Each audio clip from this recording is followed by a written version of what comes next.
मिनश्शैतानिर्रजीम बिस्मिल्लाहिर्रहमानिर्रहीम। मौजूद नाज़रीन, सीरू फिल अर्ज़ के तहत आज हम आज़ाद कश्मीर के इलाका त्राड़खल के शुमाल में गाँव है नेरिया शरीफ, वहाँ पे आए हुए हैं। और वहाँ पे पाकिस्तान के अजीम तरीन सिपाही, मैं समझता हूँ कि जिन्होंने पाकिस्तान जिंदाबाद की खातिर अपनी ज़बान कटवा ली, सिपाही मकबूल हुसैन गाजी, ये इनकी तुरबत पे आए हैं। ये इनका गाँव और ये आखिरी आरामगाह इनकी। ये 1965 की जो पाक भारत जंग हुई है, पाकिस्तान की तरफ से लड़ते हुए जंगी कैदी बना लिए गए। और 1965 से लेकर 2005 तक दुनिया का जो आलमी दहशतगर्द है हिंदुस्तान, उसने इंसानी हुकूक की वायलेशन करते हुए, जिनेवा कन्वेंशन की खिलाफ वर्जी करते हुए, तमाम इंसानी हुकूक को पामाल करते हुए इस आदमी की न सिर्फ जबान काटी बल्कि 50 साल से जायद अरसा हिंदुस्तान की कैद में इनको रखा।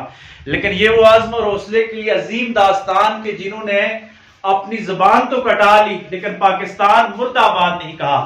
आज हमें इन कश्मीरियों पे फख्र है। ये कश्मीर की धरती का सपूत था जिसने पाकिस्तान जिंदाबाद कहा और पाकिस्तान मुर्दाबाद नहीं कहा, और पाकिस्तान मुर्दाबाद ना कहने की बादिश में अपनी जुबान तक कटवा ली। ऐसी नस्लों पे हम फख्र करते रहेंगे और इन्हीं की रूह की वजह से हम कहते हैं कि उलिया का ये गहवारा कश्मीर हमारा, और कश्मीर बनेगा पाकिस्तान। जिस धरती में ऐसे लोग मौजूद हों कि पाकिस्तान जिंदाबाद की खातिर जबान तक कटा दें, तो वो धरती कैसे इस्लामी जमहूरिया पाकिस्तान का हिस्सा नहीं बनेगी।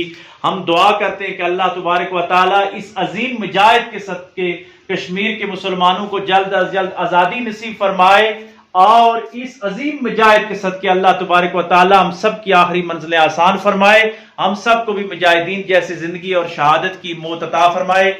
मेरे साथ डॉक्टर असद अब्बासी साहब भी आज तशरीफ फरमा हुए हैं। मैं उनका भी शुक्रिया अदा करता हूं कि उनकी पुरखुलूस दावत पे हम यहाँ तशरीफ फरमा हुए।